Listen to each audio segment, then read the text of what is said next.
This is a special day because we replaced the shower today. This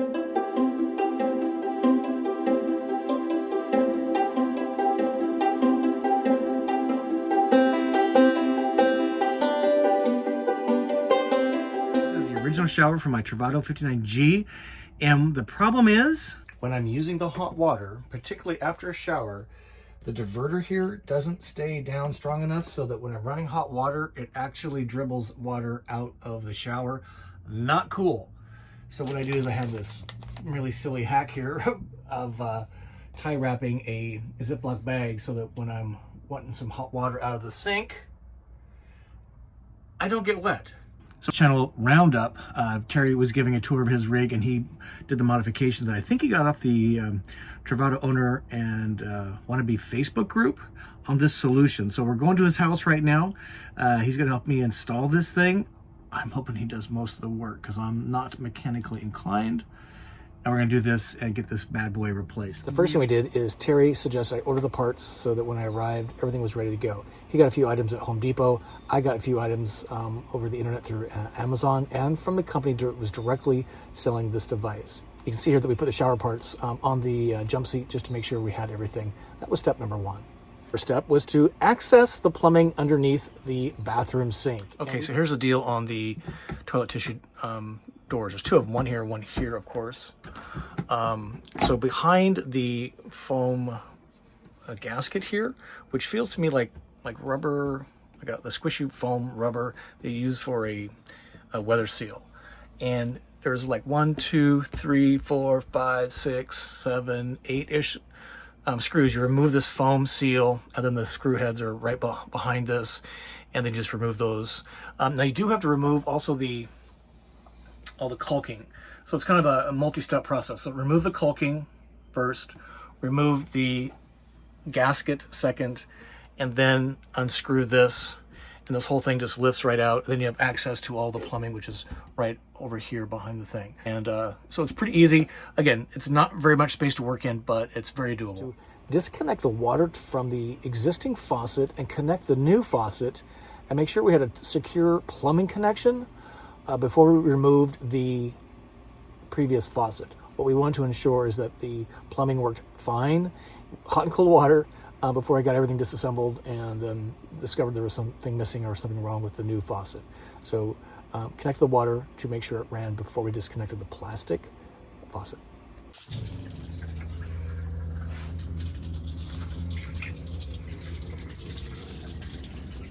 Yep, it's working. Working. So I go back to cold.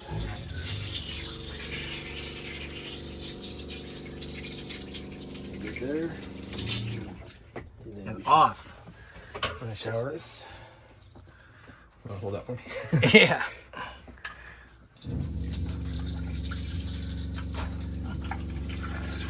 Good. That is beautiful. Once we validated the water was running fine through the new faucet, we removed the original plastic faucet, and let me tell you, that was probably the hardest part of the thing. The thumb screws or the screw rings that held the faucet from underneath, from on top, was really, really hard to get to. Terry managed to get the first one off pretty easily, but the second one struggled and called in reinforcements. That'd be me. I think he loosened enough that I was able to get it off. Maybe my hands were a little smaller so I could get we used pliers to get the thing off, and it was all plastic. So the more you worked on it, the more it kind of got chewed up. Eventually, we were able to remove it. As exciting as getting your wrap. It is. Ah, yes.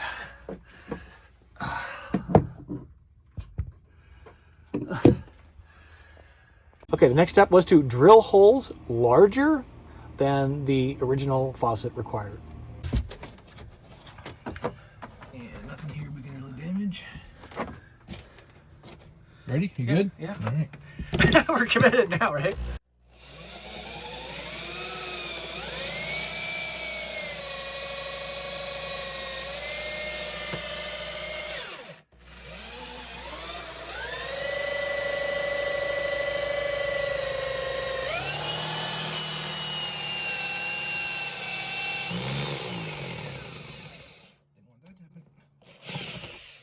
One thing I was really impressed with was how tough that material was that makes up the bathroom walls, particularly the piece on the passenger side of the wall.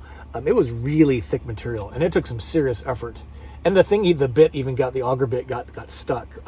So that was a bit of a project, but in the end, it worked out just fine.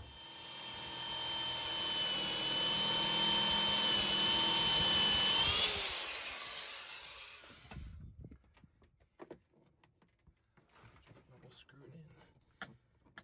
Or maybe not. Close, so close.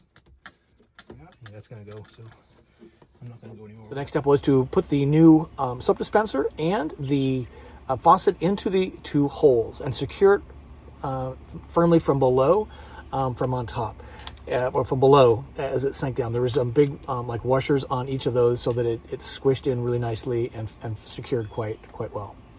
Oof, the shine of chrome. That is so beautiful. As we enlarge the holes, soap dispenser, the two tube, this is in Celsius, obviously for temperature. The shower goes here. Shower head goes there, yeah.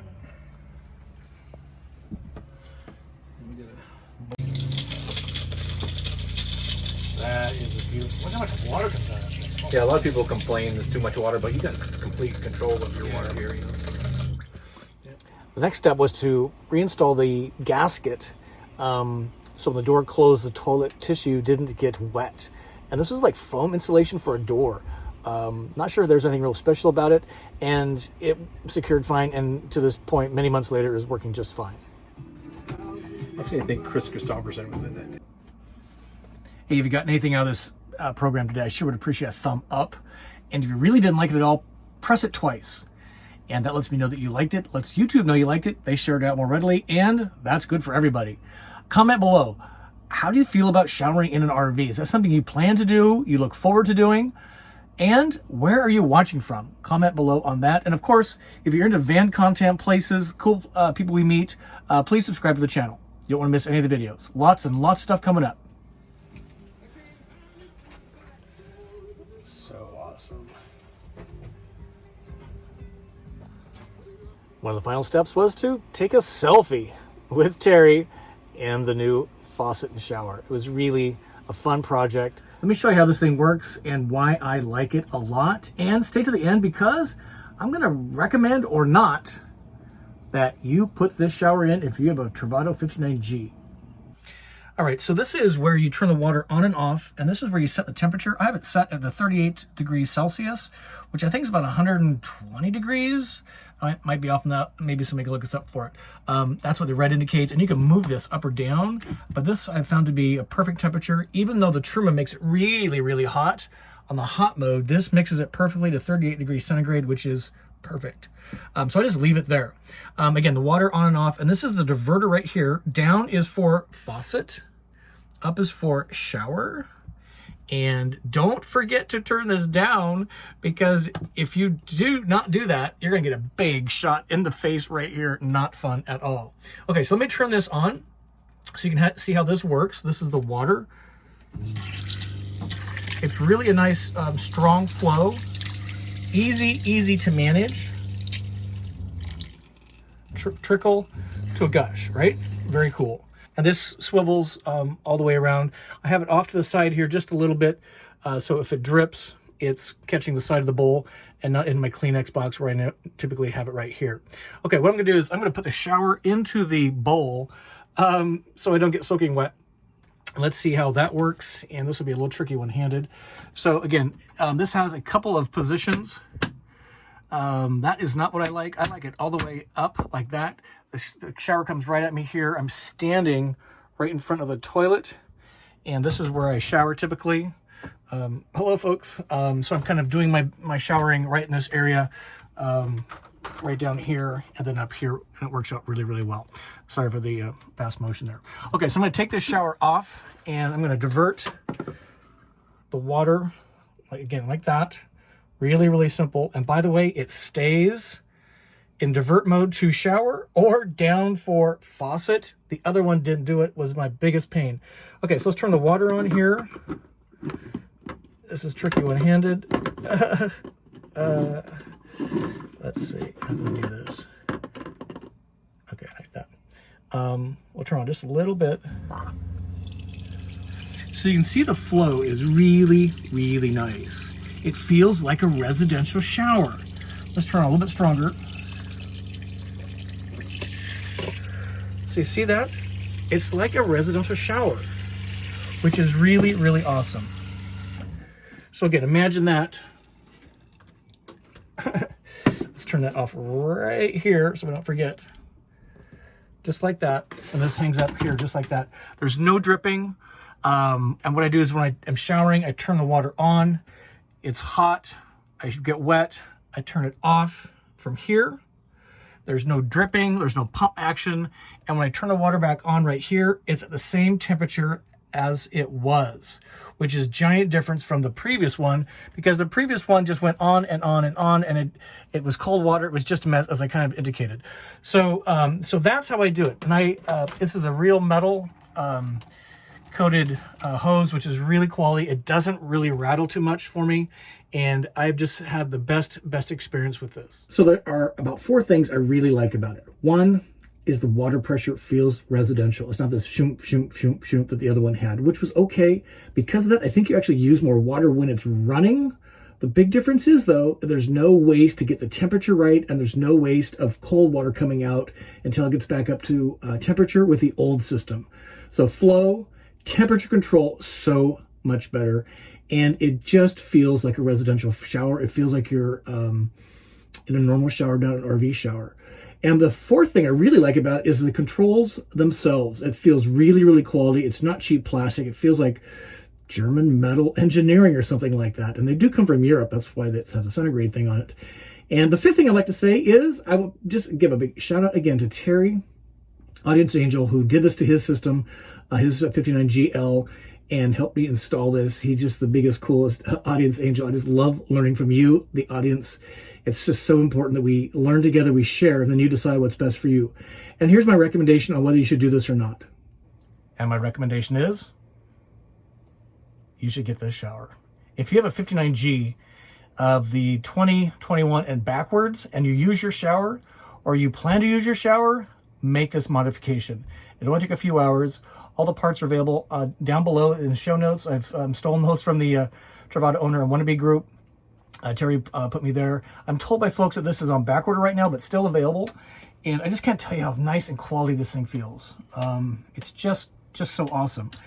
And would I do it right away? As soon as you can. Now, the one thing I would maybe question here is the soap dispenser.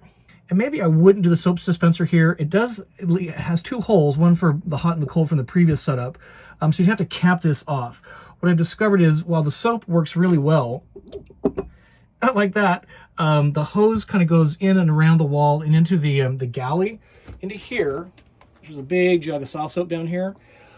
But I've had it, it kind of wastes about 1/3 of a bottle because below 1/3, it doesn't pump readily. So I like having the shower, or the soap here rather, but I may not do that if I was to do this again. I just use a traditional bottle for soap and maybe just Velcro it right here. This does look super cool and super luxurious, right? Zoom out for you a little bit. It just really improves the look of this bathroom. So that answers a lot of questions. You folks have been waiting patiently for this video, and I do appreciate your patience. So much going on. That is not your fault. That is my fault. So again, thumb up, comment. Is this helpful at all?